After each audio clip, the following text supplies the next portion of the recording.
I think this is one of our most important segments because this is us telling the kids what not to do and the reason why they don't want to go to prison, man.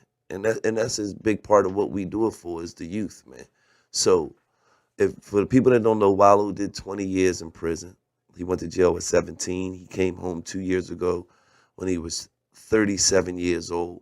And this segment is called Stories from a Cell, where he take, an event or a story that happened when he was in prison and he shares it with, our listeners and our viewers, and to the youth to pretty much just let them know the things that go on behind those walls, those dark, gloomy walls. I'm gonna talk about something that's deep, and this one, this is real deep. Like stories from themselves is real stuff, and it's just like you you gotta I just want to share stuff to open people's minds up to understand what's going on. Now, I had this old head named Shoes, right? He was in prison. He was in the hospital ward. He was dying of AIDS. He told everybody he had cancer, but he let me know, listen, man, I got AIDS. Now, what I used to do, I used to be his caretaker, like, take him out, go take him to the yard, go check on him and everything. He used to rob banks, did all that. He once had a life bid. He overturned it, went home, came back out, got caught up again, wound up getting like forever in jail, like his numbers. He told me some of the realest stuff. He said, man, I lived my whole life being somebody that I wasn't. He said, man, and what was deep about every time he told me, it was like he was telling, he wanted me to know all this stuff before he leave. Because I'm looking at it like he ain't gonna never leave. And it was like shoes, he'd cuss me out because, they used to tell him he can't smoke no cigarettes because of his health condition and all that. He's like, fuck them, bring me a pack of cigarettes. I was like, no, bring me a motherfucking pack of cigarettes. You listen to me, I'm your fucking old head. So I'll make sure, you know what I mean?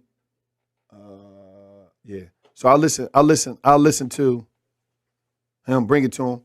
But what was sad about it is that you see this person dying in a cell because he gave his whole life to the streets. And one day,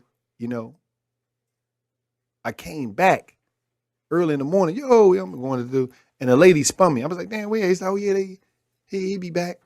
She ain't want to tell me what was going on, so I came back later. They was like, yeah, this, that, third.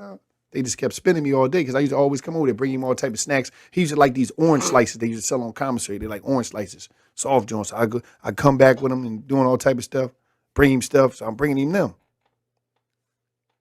I left him right after I left him, like an hour or two later that night, the night before he died. So I was just messed up because I was like, damn, he always used to tell me, man, when you get out of jail, live your life, man.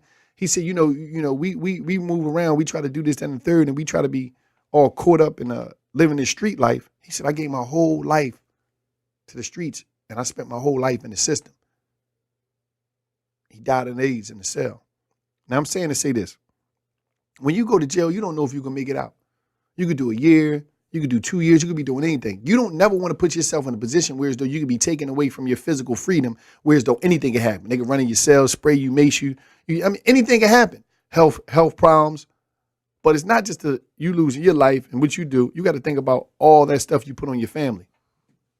When you're in jail, people losing their life. That's your family members you love. You losing friends. You losing anything. So my message to dudes out there is like, you just got to be mindful, man. The worst way to die is in the cell. And the worst place to be when a family member die or anything is in the cell. So just be mindful of that. And just, rest in peace of Shoes, man. And I'm thankful for everything he gave me. And one thing he told me more than anything, he said, every day, young boy, live your motherfucking life the way you want to live it because you only got one shot. Right. And that was important. And we ain't going to hinder, we ain't going to go on with this for too long, but rest in peace to my cousin Steve. Yes. But you know how I feel to lose your brother when you in a cell. And you know what was crazy about that? When my brother got killed, I'm in the cell sitting there early in the morning. I had a cell phone at this time. I was in the cell. And when I woke up in the morning, people just call me, call home, call your mom. Everybody that knew me. Nobody would tell me what was going on, so I ain't paying no attention. So I'm just like, oh. But I'm sitting on the bed. I'm in Greatest Fort Prison right outside of Philly, and I'm looking at the news. And on the news, I see him on my grandma's block. I'm like, hold up, what the fuck is going on? And when I see him with a grandma, you just see the reporter. Yeah, 39-year-old man was shot as he was going to the store to get his grandma a candy bar. I mean, and I'm like, what? So I called my grandma. I'm like, Nanny. She like, Wallace. I said, what happened? She said, well, Steve was going to the store and he came, I heard some gunshots. He came running back in. And when he fell in the door, I opened the door, he fell in the door. I fell on the couch. And I said, what happened? Who done this to you? He went to go speak. And life escaped. You know what I'm saying? So to be in prison and see that this is my guy. You know what I'm saying? This is my brother. We grew up in the same house, same struggle, same mom. You know what I'm saying?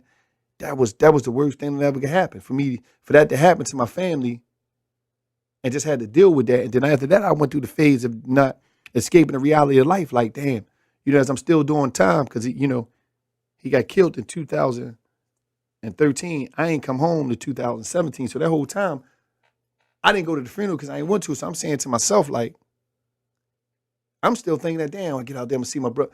I'm just totally illusional and not even looking at it till I get home and realize, damn, it's a wrap. You know what I mean? So it was deep. It's a deep thing that you will go through.